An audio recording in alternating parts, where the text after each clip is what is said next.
listening to the Booked on Planning podcast, a project of the Nebraska chapter of the American Planning Association. In each episode, we dive into how cities function by talking with authors on housing, transportation, and everything in between. Join us as we get booked on planning.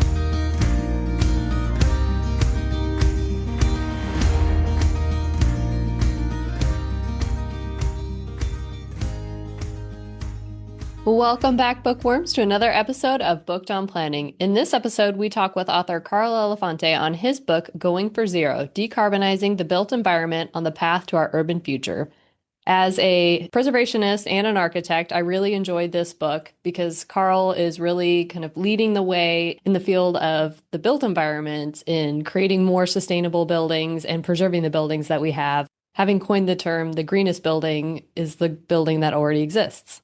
So as a planner, I'm actually ashamed to admit, though I knew the saying, the greenest building is the building that already exists, I was not as familiar with Carl's work previous to reading this book. So this was my first introduction into the way Carl thinks about the world. And I find it a very interesting and fascinating way of thinking about the 6,000 years of city history that we have as opposed to the last 200. Yeah, it was really interesting how he makes the point that we all think in the last 200 years of society and cities and built environment and think that that's the only way in order to grow and design, but it's really a very small and probably not the right way to do so. Yeah, and I like that he breaks those last 200 years into City 1.0, City 2.0, and then potentially City 3.0 as we're thinking about the modern city, but realistically, London's a modern city that's also ancient. So it's a different way to think about things. Yeah, they really lean into all of their historic buildings and have a better preservation ethos. I found it really funny as we're recording this episode. There's a building across the street from our office here being torn down to make way for a parking lot, but hopefully something better in the future. Yeah, maybe Lincoln's not the best example of embracing the permanency of our buildings, and we should try a little harder. So, listeners, I also wanted to take a point of privilege in this introduction to let you all know that we now have a bookshop.org affiliate page. And so if you would like to support the podcast and you already shop at bookshop.org to get your books, or you would like to start shopping at bookshop.org, you can check us out at bookshop.org/shop/bookdownplanning to support our podcast efforts. And we are building out all of our reading lists, and we'll be adding in all of the author recommended readings, as well as all of the books that have been on our show over the last 4 years, which is kind of crazy to think that we've been recording for almost 4 years now. That is wild. And we have loved every episode we have recorded and shared with you guys. But particularly, let's get into this conversation with author Carl Elefante on his book, Going for Zero. Carl, thank you so much for joining us on Booked on Planning to talk about your book, Going for Zero, Decarbonizing the Built Environment on the Path to Our Urban Future. You discuss in the book the idea of the modern city 1.0 and 2.0, differentiating between periods of building construction. What characterizes each of these periods, and do you have a vision for a modern city 3.0?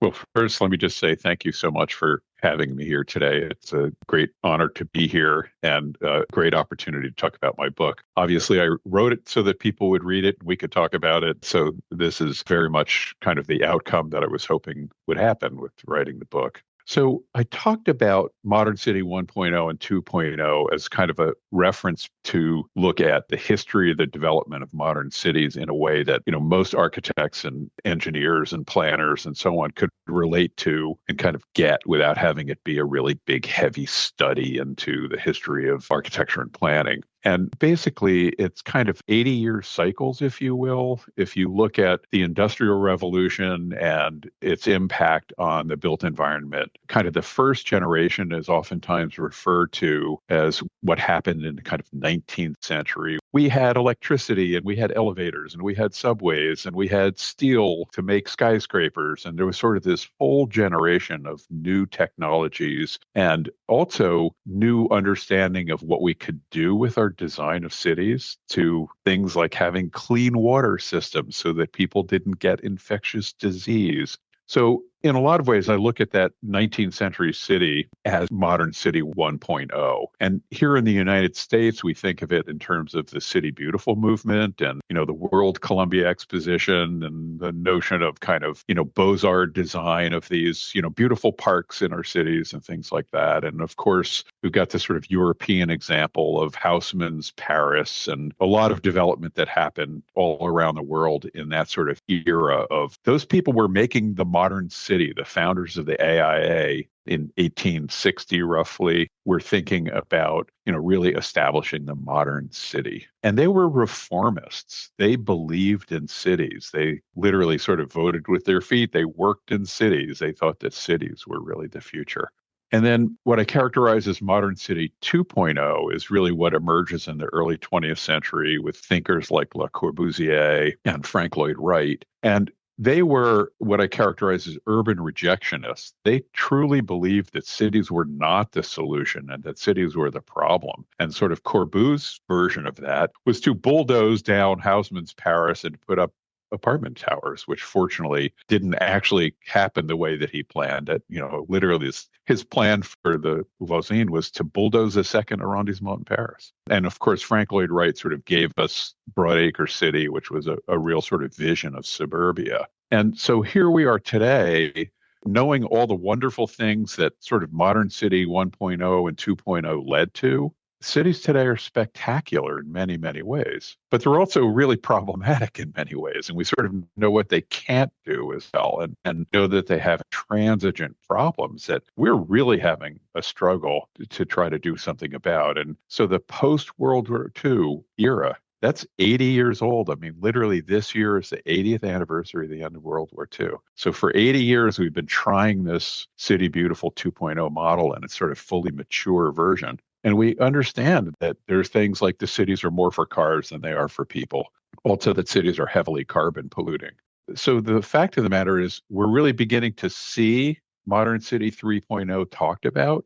And I like to look at the example of New York City and then also Paris. Both of them are really consider themselves true leaders in climate action and really kind of imagining the future. And I have to say, when I look at their plans, to me, it's literally visions of sugar plums. Really? This is the plan? In New York City, we're going to upzone two of the densest parts of the city around Penn Station, around Grand Central Station. We're going to tear down 50-story buildings to build 100-story buildings. And it's literally like 50-story glass skyscrapers to build 100-story glass skyscrapers. And that's going to solve our problems. Really? Come on, let's get serious. And so what I talk about in the book is that really what we need to get to is sort of beyond the last 80-year modern city. What's beyond modern? And I talk about it in terms of reconnecting with our outcomes, reconnecting with our sense of community, reconnecting with Earth, literally the being that we are all part of, Earth, and then also reconnecting with our notion of place. And I kind of get into each one of those in the book. Modern City 3.0, kind of where we need to move, is almost like reverting back to Modern City 1.0 and getting back to that more targeted development, building out our cores without doing it in a dense manner, doing that kind of more missing middle housing that a lot of communities are looking into today, it seems like. There's a lot to that. When you really get into this, into the sort of details of what 6,000 years of urban history looks like, you really appreciate that the last 200 years is actually the anomaly. It's not the pattern. I'm kind of going off a little bit on a tangent here, but one of the things that I reference in my book is another book that's called If the Past Teaches, What Does the Future Learn?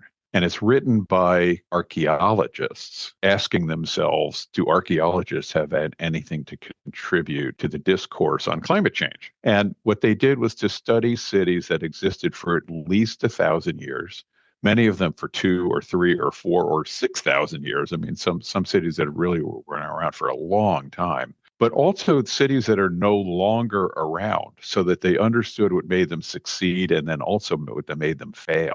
And what you get to realize is that any city that was around for 1,000 years were, to use our modern words, sustainable and resilient. They all figured out how to work with what they had for a long, long, long period of time. also, they all, in that 1,000 years or more, they all experienced profound disruption in one way or another. Earthquakes or whatever, Kubla Khan coming through with his horde, I mean, a lot of different things that really threatened the existence of cities.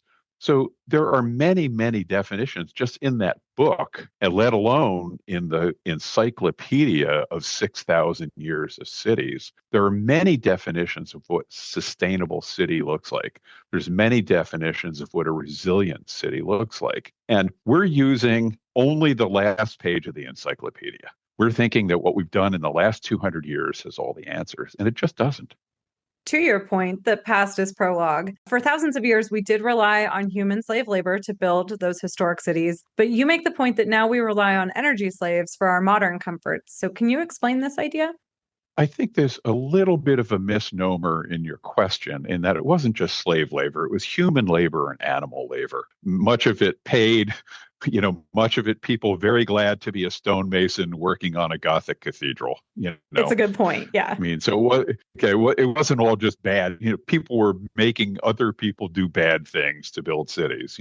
There was a lot of good in it, but it was certainly human labor and animal labor. It was calories was the energy that was being used to build. The term energy slave is actually coined by Buckminster Fuller, and Bucky was kind of on a spectrum. I mean, he was somebody that was very much driven by his thoughts, but also sort of haunted by some of them. And energy slaves was one of the things that he was haunted by. He saw the buildings that he was designing as being only viable because they had hundreds or thousands of energy slaves that made them work. And he was like, no, this is wrong. How can we make buildings that use energy slaves last instead of using them first? And the ideas of passive design and operability, et cetera, were very much baked into many of his ideas. We kind of got a perspective of that when the oil embargo happened in the 70s, where we were in a period where energy, what's that? Architects and engineers never talked about energy. And then the oil embargo happened. Energy prices went up 4 times in like a month. And all of a sudden, energy, it costs a lot. What are we going to do about it? And the immediate reaction to that was architects and engineers thinking about energy last. How can I design buildings? How can I build buildings that need energy as a last resort instead of a first scenario? And we kind of lost that since the 70s. And there's still a lot of energy first sort of baked into what we're doing. And for architects, and I think this is true for planners as well, when you start to think about passive design and you start to think about operability, the ability to literally adjust to the seasons and adjust to the weather during a day by opening and closing a window, there's kind of urban versions of that. Just things like, are we thinking about the wind tunnels that we're in between buildings? Because we do. And in very hot climates, in places like in Yemen at, Shibam and Sana'a, these 1,000-year-old cities, they literally designed wind tunnels by relating their buildings to cool their cities. So it's a concept that I talk about in the book as performance follows form, that the engineering that took place in Modern City 2.0, Mies van der Rohe talked about the design freedom we had because we could get our energy slaves to solve all the problems for us in buildings. And Buckminster Fuller was like, no, no, no, no. Let's not use energy slaves first. Let's use them last. And so that notion of our basic form decisions, our first decisions about how we make our buildings and cities are the most important decisions on what will ultimately constitute the performance of buildings and cities. And realizing that those decisions come first, we have to be thinking about those decisions as performance decisions, not we'll just engineer out all the bad decisions we made by throwing a bunch of energy at it. And it's true on a planning level as well. And we talked about Modern City 1.0 and 2.0, the idea of heat island effect. Do we have trees on our streets, or do the streets just belong to cars? Things like that. So you're kind of getting into this next question, talking about how architects have the ability to influence building performance. And you talked a little bit about planners as well. And in the book, you reference architects and others are really instrumental in shaping the built environment. Who are some of the other professions that really need to start acting to help make a positive impact? So the answer to this is almost infinite in that, if you go to the auto industry, they'll talk about, one of it out of every 4 or 5 people in the country is sort of employed in the auto industry. Well, 100% of the people in every country are employed in the human habitation industry. We're all about making these places where we can all live together and work together. So that's the super wide angle lens answer to your question, that literally how we make food, how we ship things around the world, it all relates to the form of habitation that we have. But who among us are the ones that are really being asked to understand how to shape that human habitation? Planners, urban designers. And as you know from reading the book, I talk a lot about the idea of urban design versus planning, putting colors on a map versus literally designing a place, and talking about a specific outcome, not just what we're hoping will be the outcome if you have the right colors in the right places on the map. So I think that that's a big part of it. Another kind of category are landscape architects, and what we really now look at as sort of urban ecologists. There are also urban agriculturalists beginning to see cities as not separate from food production, but literally part of food production. And they're certainly determining the demand for food. They're certainly determining how efficiently we use food resources or how much of it we waste. Right now, we have a really, really wasteful food use scenario in this country and, in fact, around the world. And then the third category are the kind of movement specialists, traffic engineers and transit designers, et cetera. How we make the built environment, understanding the land is not just land, it is the earth, and it is creatures, and it is life, and then it is our food sources, et cetera. And then the third, we have to move around. And those sort of three categories are all really, really important to this. A statement from the book that really struck me was that we live in a society that fixates on recycling bottles and cans, but we easily destroy viable buildings by hundreds of thousands every year. I had never really thought of it in that comparison. So, what do you think created that mentality, and how do we start combating it? I think it's very, very baked into our modern city 2.0 biases and the kind of the urban rejection idea. I've been to very, very few places where the urban skepticism wasn't pretty palpable. Even Singapore, which is, I think, the city that I've been to, where you walk down the street with a microphone, people will say, this is an amazing city. Our city is so important. We're doing everything we can to sort of optimize how livable our city is, et cetera, et cetera. There's a lot of urban skepticism, very, very deeply baked into our ideas about how we live and where we live. Very parallel to that is this sort of old is bad, new is good part of that modern city 2.0, of that modern era bias. And it's very, very deep. In a lot of ways, our culture, and you can see this in a million different ways, our culture is so fascinated by the new and now. What is today's headlines? What is today's top 40 hit? Not last week's, this week's. And when you apply that to cities, which are sort of the opposite proposition, which is they get better as they get older, they get better as they get time layered over them. Imagine Rome if the oldest building was 100 years old. Would you get on a plane and go there? No. I'm in the Washington, D.C. area. Why do people come to here and be tourists? Because this is amazing. They want to come see buildings that are 250 years old that really represent something about our culture. Those buildings being 200, 250 years old, representing what they do about our culture is what makes this city special. You need that time. It doesn't work without layers of time. Yeah, I just spent 10 days in the Netherlands and Brussels taking in thousands of years of history. And I actually read your book on the plane as I was flying over. And so it was a very interesting concept to go from Lincoln, where, I don't know, Stephanie, you're the historic preservation planner too, but 150, 200 years old max. Max building is, I think, 120 years old. We're not very old. We demolish a lot here. We do. To Bruges, who's protected every single thing they've ever built in their whole history of urban development. It was very fascinating. On this idea of a whole building life cycle and extending the life of these buildings, I mean, design today is very computerized. It's very easy to do these life cycle analysis, but it's not very standard to look at every building and their predicted greenhouse gas pollution. Why is that the case? Well, I think it's a kind of developmental, we're pre-teens at this, we have to grow up and be adults about it. So you're right that the computerization of how not just buildings, but everything about cities are designed and built and operated is actually a hugely beneficial tool. It really gives us the ability to get at a very deep understanding of something that's pretty darned abstract. It's like, okay, what is the carbon pollution of your building? Why are you asking me that? You don't really expect me to answer that. Yes, I do expect you to answer that. Not that long ago, I'll go back to the, founders of the AIA in 1857. There weren't building codes.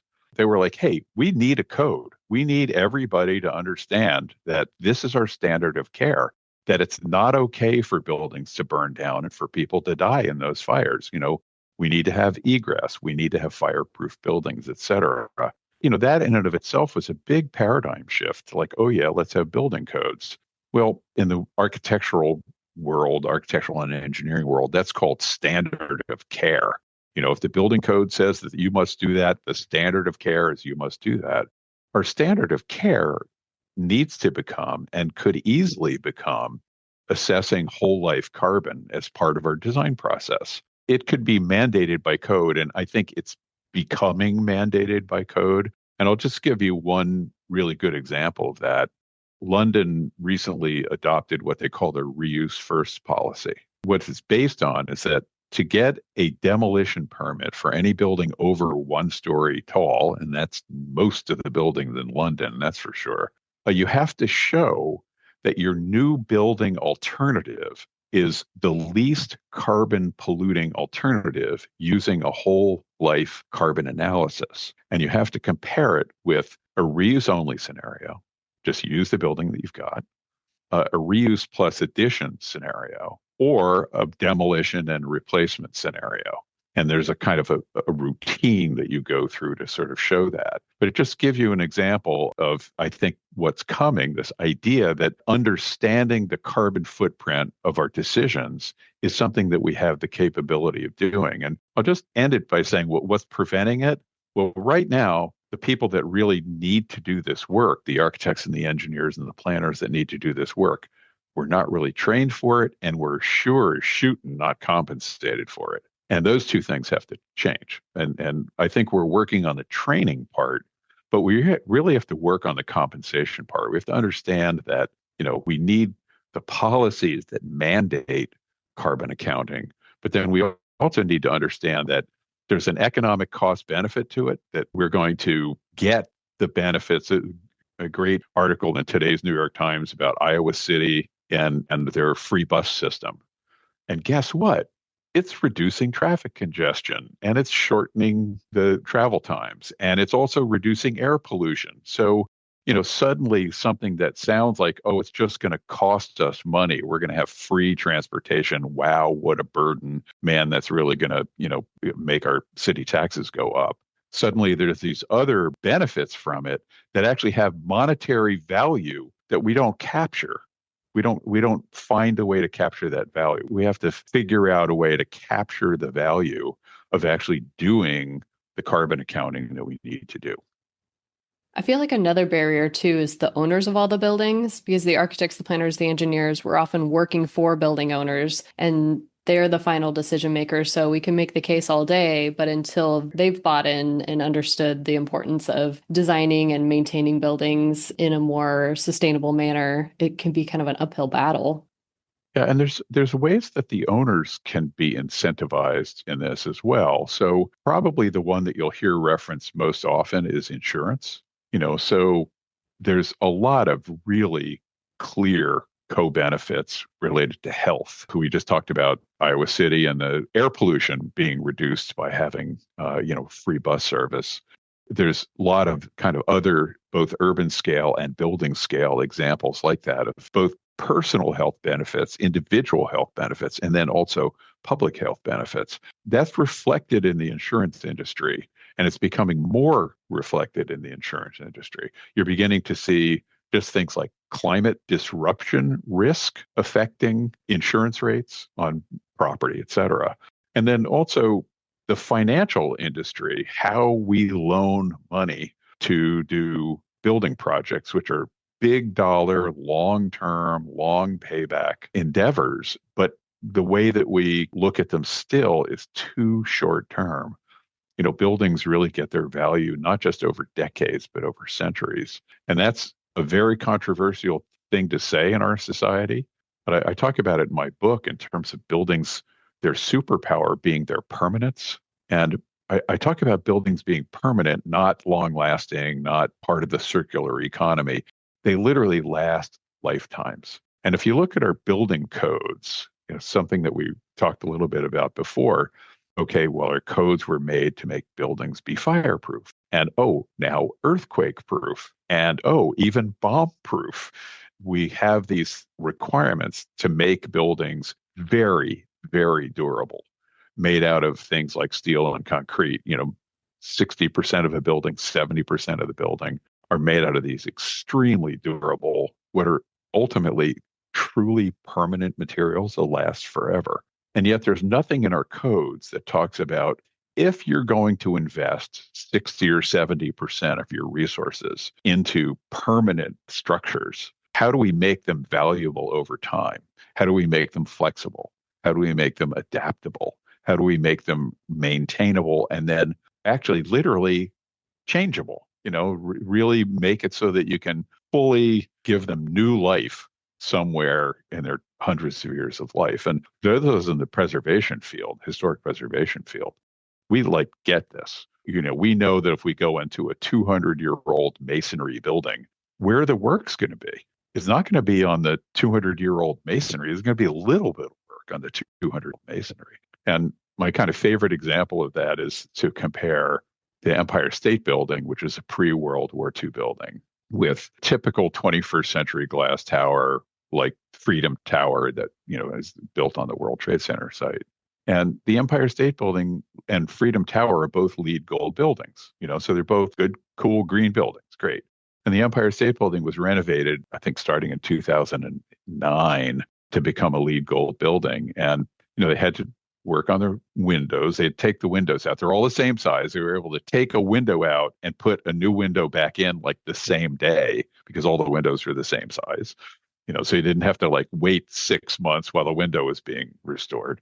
They restored them on site. They put them back in, but the rest of the facade was stone. So they had to wash it and repoint it a little bit. It hardly took anything to make that wall be good for another 80 years. Freedom Tower, which is made out of all glass, in 80 years, if it lasts that long, they're going to tear the whole thing off, throw it in the trash. Literally, you can't recycle it. It's all sealed together into glass assemblies. It's going to all go in a landfill, and it's all going to be replaced. So our idea of the 21st century building, this cool new 21st century building as compared to that iconic old, no good Empire State Building, really, which one's better? Which is the better approach? And we've got so much of that baked into our ideas about how we're reusing buildings or not, and what's permanent in our buildings and how to really work with what's permanent in our building. It's a very big paradigm shift that we really have to come to terms with.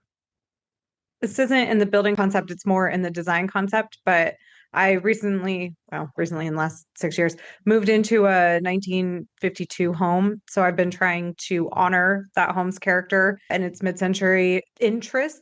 And I've been buying secondhand furniture. And then I bought an IKEA chair to try and match. My IKEA chair was 2 years old and it broke. But I have a chair from 1945 that is still standing and will stand for 30 years. And I think what will be the 21st century, we've got mid-century modern. What's our design standard? And who will get to see it in 80 years? There are times that I feel like I'm just being grumpy, it's like this circular economy thing. I get it. When you look at life cycle, there's product life cycle. Okay, then there's assembly life cycle, and then there's whole building life cycle. And if you look at them at those three different scales, it's a very different world. The product life cycle one, hey, got a glass bottle? Guess what? You can make another glass bottle out of it. And in the architectural world, that's true with stone. It's true with metals. Actually, stone is a permanent material. I misspoke on that. So, stone, like, just leave it alone. But metals are truly recyclable. And the most interesting decarbonization story in our world today is steel. That steel, wow, the definition of heavy industry. But we're to a point now in buildings that more than 90% of the steel in buildings is recycled. More than 95% of the steel in reinforcing steel for concrete is recycled. So there's a kind of a true recycled economy at that basic material level with those products. When you look at whole building life cycles, that's when you start to understand, like, hey, 2/3 of your building is made out of permanent materials. Why are you tearing them down? And here in Washington, we have, height limits. So there's not the temptation to tear down a 10-story building to put up a 30-story building. 10-story building's what you got. Sorry, that's what you get.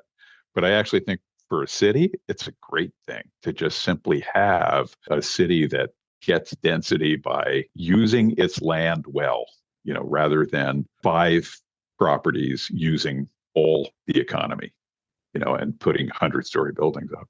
But anyway, that's a whole other topic. But those buildings are being renovated down to the concrete frames. But the concrete frames are 2/3 of the carbon footprint of those buildings.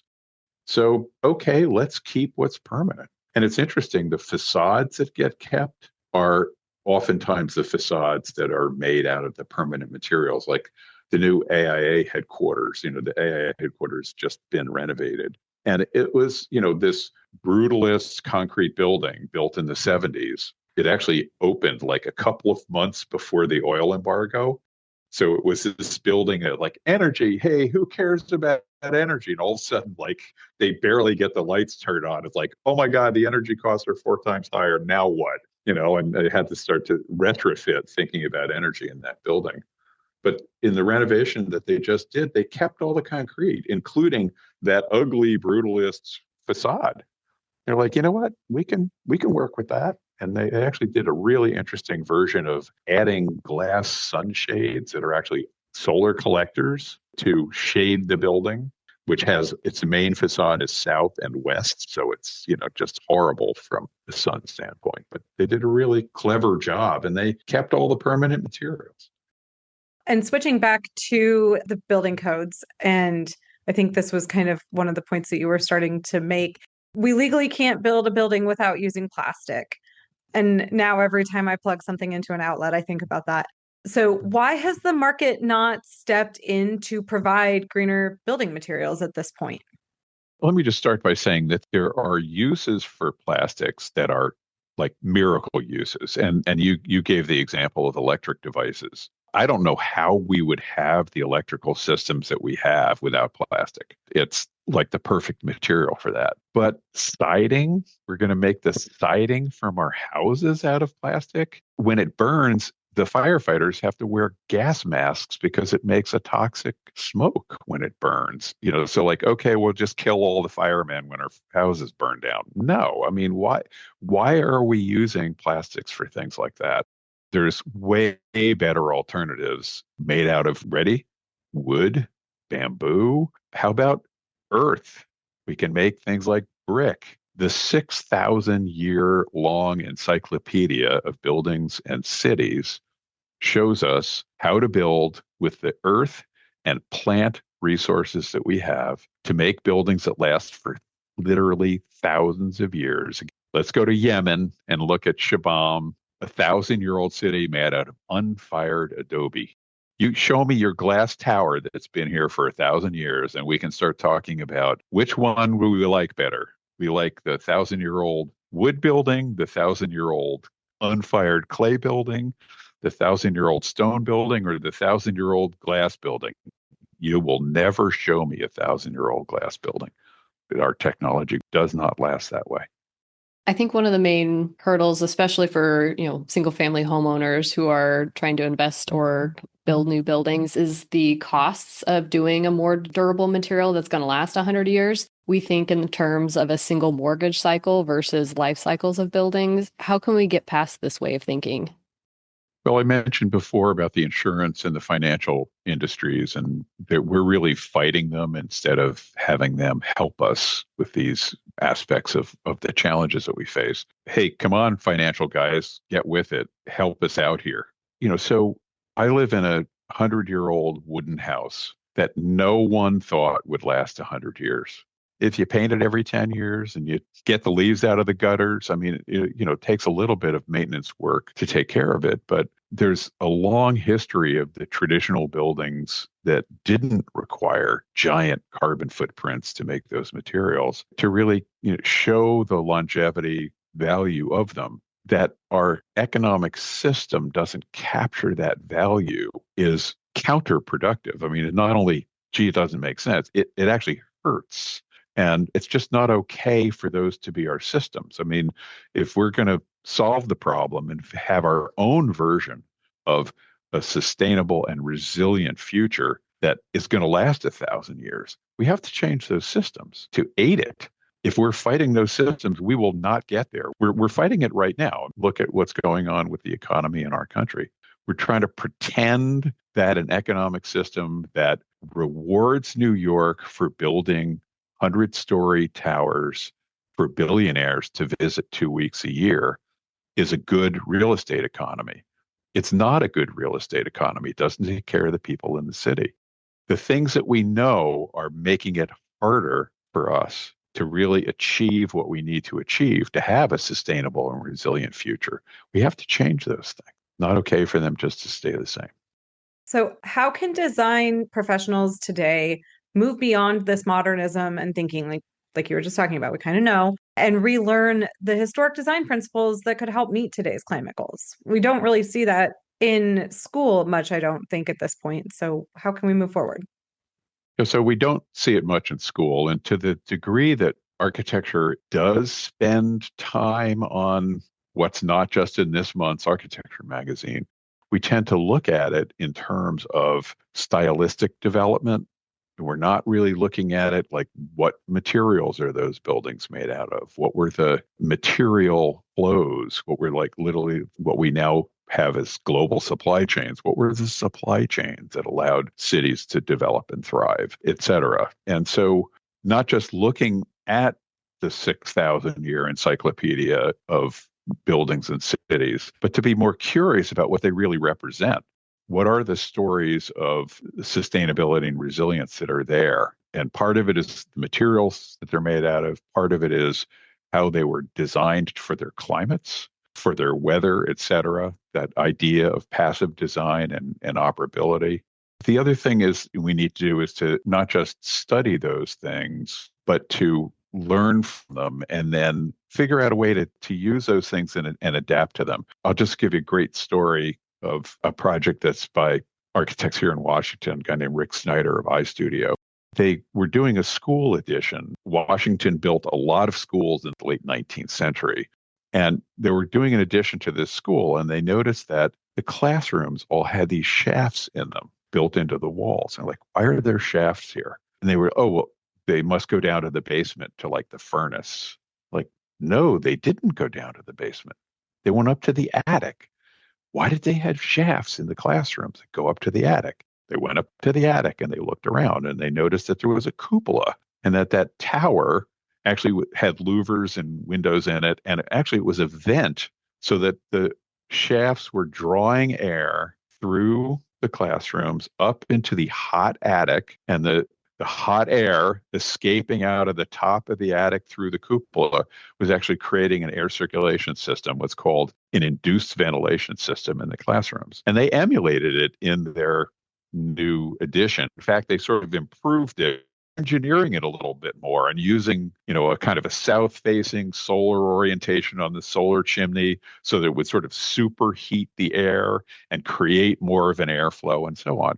So that's just an example of learning something from a historic building, from a building tradition, and then adapting it to a modern challenge, and not only adapting it, but improving it. And we could just do that all day, every day, you know? So let's do that. And there's a city scale as well that really applies to. And I'll just reference again the idea of really thinking about designing for climate, and that cities have huge amounts of public space in them. We call them streets.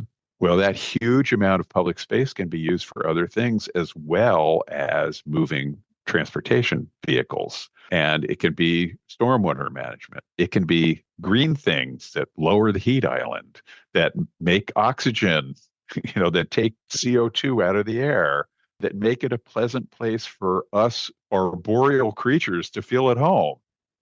Yeah, we just finished talking with the author of Beyond Complete Streets. So a lot of the concepts of we have so much public right of way, we're only using it for cars. There are so many other things that we could be using this right of way for that would really benefit communities. A great topic.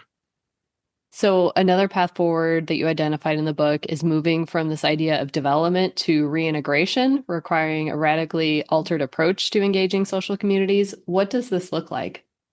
Well, there's kind of two dimensions to this. The first is just recognizing that, particularly in places like the United States, throughout Europe, literally there's cities all around the world that since the end of World War II in the last 80 years, we have built so much. It's staggering how much we've built. And I'll just give you one little statistic on the United States just to give you a sense of how much we've built. So in 1950, the average family size was 3.9 people. The average house size was 900 square feet. In 2024, the average house size was 2.3 people. So we're more than a person less. We're about a person and a half less per family. The average house size was 2,400 square feet. So almost 3 times bigger. So we have a family that's almost half the size and houses that are 3 times, like, do we really need to build a lot more? We've built so much. How well are we using the space that we've built? And when you think of it in terms of cities, there is not a city that I know of in the United States of America and probably around the world that are modern era cities that haven't sprawled out beyond all reason. And, back in the early modern era, the kind of landscape world of designing with nature and, Ian McHarg's Design with Nature, and the idea of defining the natural suitability of land, like where should we be building? Where should we be avoiding aquifer recharge areas or slopes that are unstable or floodplains that we shouldn't build in? We've pretty much ignored all of those factors and we've just sprawled out like crazy. So there's hardly a place that I know of that we couldn't actually densify and shrink and just simply use our land better and give nature a little bit more of a chance, to actually thrive in relationship to our cities. There's that side of it. But the other side of it is literally the people side and, recognizing the way Jane Jacobs did, that the people that live in the neighborhood, the people that live in the city, have a better idea about what the problems are and what the solutions are they need than Robert Moses sitting up in the 50th story of a tower somewhere thinking that he's got all the great ideas. Just really trusting in the people that live there, trusting in the diversity of the people that are experiencing the neighborhoods and places that we're intervening in, and engaging them in a real way in really planning the future of those places.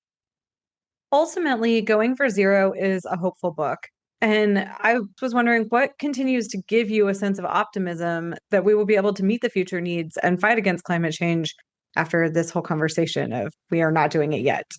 Yeah. So one of the things that you realize as you study history, and again, all of my study is not about what did the kings and queens do. It's all about building sector. It's all about cities. I mean, I understand the world through buildings and cities. But when you look at the historical record, you realize that every generation faced what they truly considered were existential threats. And hey, Kublai Khan coming through with the horde, that's an existential threat, man. They killed everybody in town.